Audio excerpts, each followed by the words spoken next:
O Jornal da Câmara começa nesta segunda-feira com um tema que está na ordem do dia das principais revistas semanais de informação. O advogado Ariel de Castro Alves é integrante da Comissão da Criança e do Adolescente do Conselho Federal da Ordem dos Advogados do Brasil, a OAB. Ele é o convidado desta edição porque o assunto violência, em especial com o recorte para a redução da maioridade penal, aparece inclusive como capa da revista Isto É e da edição da Veja São Paulo desta semana. Ariel, boa tarde, é um prazer tê-lo conosco. Boa tarde, Wagner. Boa tarde a todos os telespectadores da TV Câmara. Ariel, nós vamos falar sobre dois assuntos. O primeiro é a redução da maioridade penal e o segundo é a CPI da exploração sexual infantil, que é um trabalho que está em curso aqui na Câmara Municipal. Você é um fervoroso defensor da manutenção da maioridade penal em 18 anos, ou seja, de que não haja essa redução, de que boa parte da sociedade civil tem pleiteado, tem pedido. Por que você é um defensor fervoroso, categórico, contumaz dessa maioridade penal ser mantida em 18 anos? Na verdade, Wagner, a posição oficial da Ordem dos Advogados do Brasil há muitos anos é contra a redução da maioridade penal.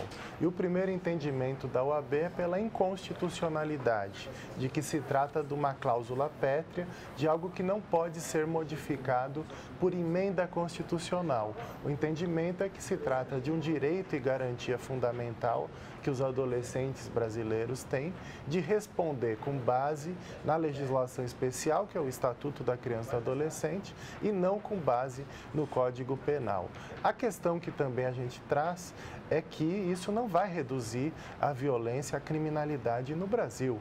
Colocar adolescentes num sistema prisional completamente falido, dominado por facções criminosas, conforme inclusive uma pesquisa recente da socióloga Camila Dias, da Universidade de São Paulo, mostra que os presídios de São Paulo, eles não são geridos pelos diretores ligados ao governo, e sim pelas facções criminosas. Então, será que colocar nesse sistema, com 70% de reincidência, cada 10 que saem, 7 voltam a cometer crimes, vai resolver e vai recuperar esses adolescentes? Então, hoje a Fundação Casa, por mais que tenha problemas, por mais que a gente ainda batalhe para que tenham atividades, para que tenha escolarização, profissionalização, o tratamento adequado previsto na própria lei, mas são 13% de reincidência, muito diferente do sistema penitenciário. Ou seja, com base nesses números, você cria um argumento pelo qual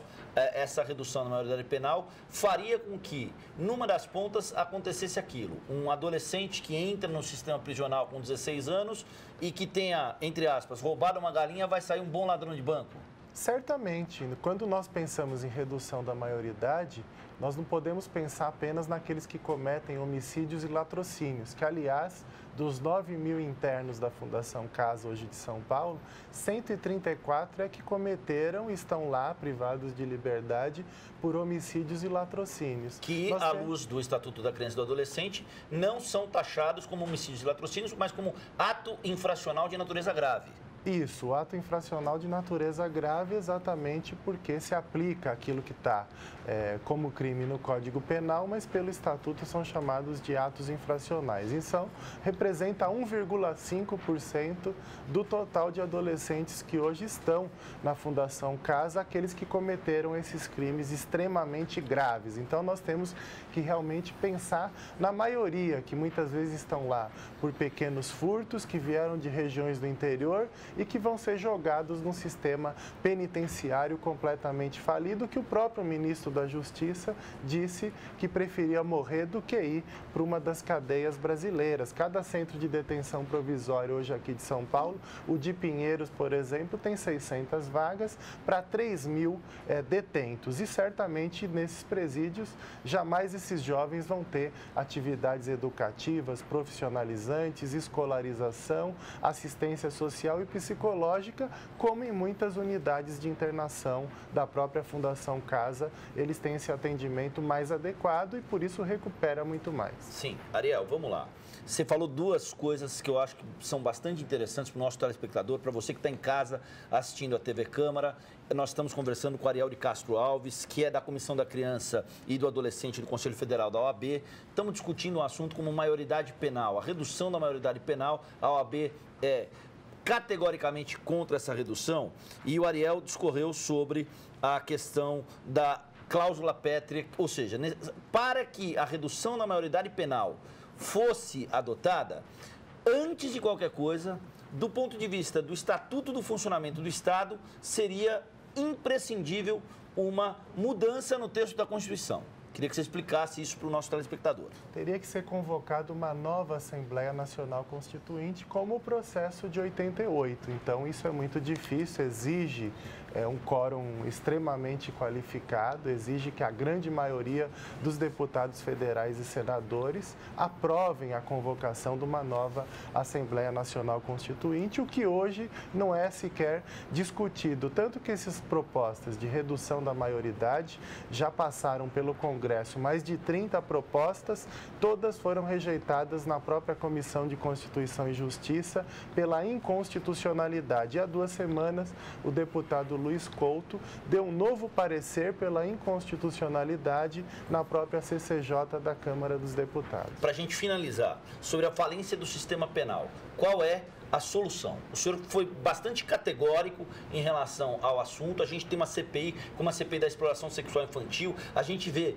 o cenário é de que a gente graúda envolvida nesse processo, graúda no sentido, inclusive, de tráfico de pessoas. Como é que a gente vai levar a um cenário pelo qual a falência do sistema penal seja tema de uma mudança de paradigma no Estado? Atualmente, o próprio Congresso já discute a reforma do Código Penal, que é de 40. Nós temos também que encarar a questão que o que inibe o criminoso não é o tamanho da pena, mas é a certeza de punição. E só 3% dos crimes são esclarecidos no Brasil, só 8% dos homicídios são devidamente investigados e também esclarecidos, segundo o último mapa da violência. Então, precisa de uma reformulação nas polícias, no próprio Poder Judiciário, na estrutura do Ministério Público, para aumentar as punições. No sistema prisional, nós precisamos também de penas alternativas e de uma atuação maior do Estado para combater a própria estrutura das facções criminosas, muitas vezes vinculadas ao tráfico de drogas. Ariel, muito obrigado pela presença. Nós estamos à disposição da OAB, da Comissão da Criança e do Adolescente. É um debate longo, importante e nós vamos ficar nesse debate. Gostaria de tê-lo aqui outras vezes para a gente falar sobre o assunto. Ok, à disposição. Inclusive, no dia 24, nós teremos um debate aqui na Câmara Municipal, a convite do Partido Humanista, que vai ser sediado aqui na Câmara. Acompanharemos e cobriremos pela TV Câmara.